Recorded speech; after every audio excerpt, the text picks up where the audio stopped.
There's something very interesting that is ongoing about the Fred Okengo Matiangi presidency. And Fred Matiangi has not publicly come out to declare himself that he will be running in the 2027 presidency, but has rather opted to sending some close associates and individuals to go and represent him. And ladies and gentlemen, we want to look into reasons that have been revealed why Fred Okengo Matiangi has not been coming out to publicly declare himself that he will be running for the 2027 presidency. But before we go into this analysis, ladies and gentlemen, this channel, as obvious, we start with the day's phrase. And today's phrase is a phrase that says that think twice before biting on the hand that made you. Think twice before biting on the hand that made you. Having said that, I'd like to welcome also all members who are watching this channel for the first time. If you're watching for the first time, take a second or two, subscribe to our channel, like this video so that we can grow together. Now, back to the analysis of Fred Okengo Matiangi. Fred Okengo Matiangi has been sending individuals like Onyonka to represent him in various functions. Even yesterday, during the launch of the Liberation Party of Martha Karua, Onyonka was sent by Fred Matiangi, who represented him. This is the clip of Onyonka saying that he was sent by Fred Matiangi into that function. I come here first because I was invited by Her Excellency Martha Karua, somebody that I've known for many years. And this is a wonderful idea. The branding is good. I hope the message will get to the people. I am representing a gentleman who's not here with us, and his name is Fred Matiangi. He sent me to come and tell his colleagues, Honorable Kalonzo Musyoka, Honorable Rigathi Gachagua, Honorable Martha Karua, Honorable Eugene Wamalwa, my brother and my friend, Honorable Morara Kebaso, Honorable all the people and the teams that are here, I want to say thank you. Wanjigi, oh God, you are a serious Kenyan. We are very, very proud of you. I want to say 2 words. So, ladies and gentlemen, Fred Matiangi has not stood anywhere in Kenya, has not appeared anywhere in the Republic of Kenya and said that he will vie for 2027 presidency. We have heard the Jubilee Party Secretary General Honorable Jeremiah Kioni and the close associates of Uhuru Kenyatta saying that Fred Matiangi is going to be their presidential candidate come 2027. But yesterday, a very interesting thing happened, and which showed why Fred Matiangi has not come out. Fred Matiangi is been tied in the run of choosing which party will represent or will be his house when going to presidency come 2027. And he's been Jubilee Party has been fronting him. And remember that Fred Matiangi has his own party that's associated with him, and this is UPA, United People Alliance, a party that even has a governor in Nyamira County. And Fred Matiangi is been tied in that decision making, which party will front him come 2027.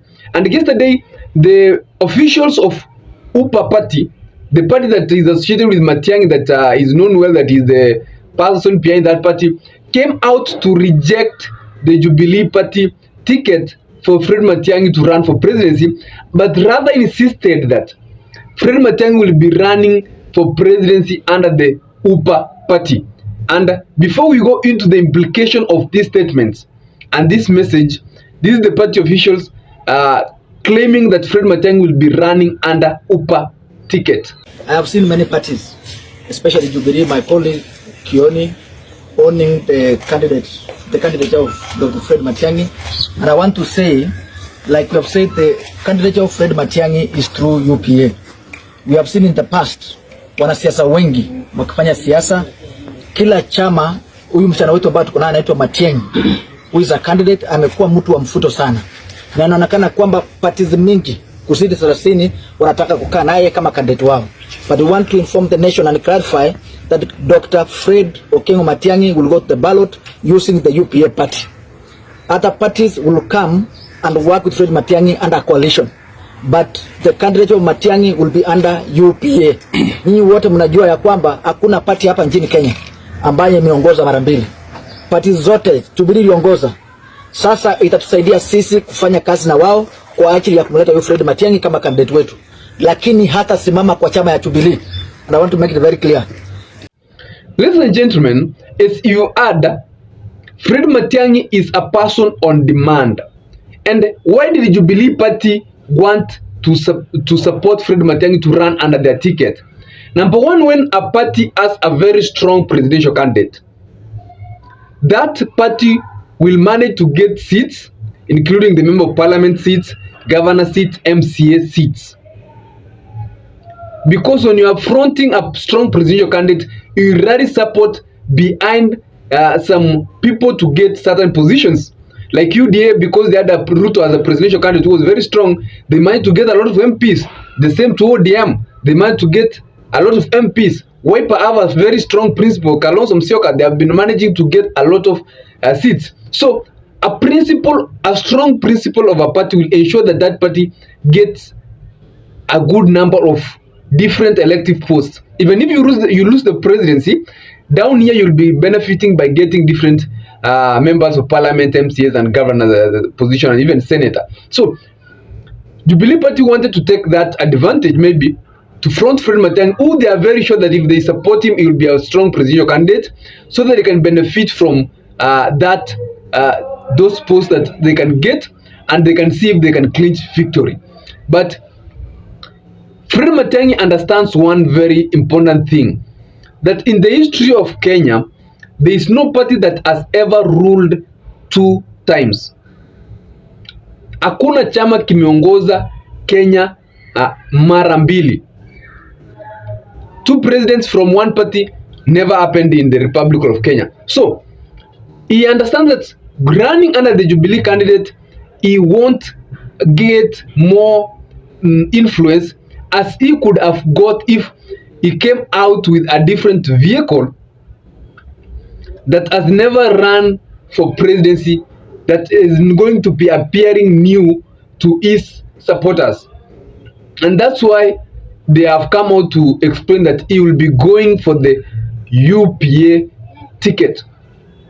And if he doesn't clinch victory by the UPA party ticket, he will manage to get seats. This includes the member of parliament. They already have a governor. They managed to get a governor in Nyamira. They'll be getting a lot of members of parliament from Nyamira.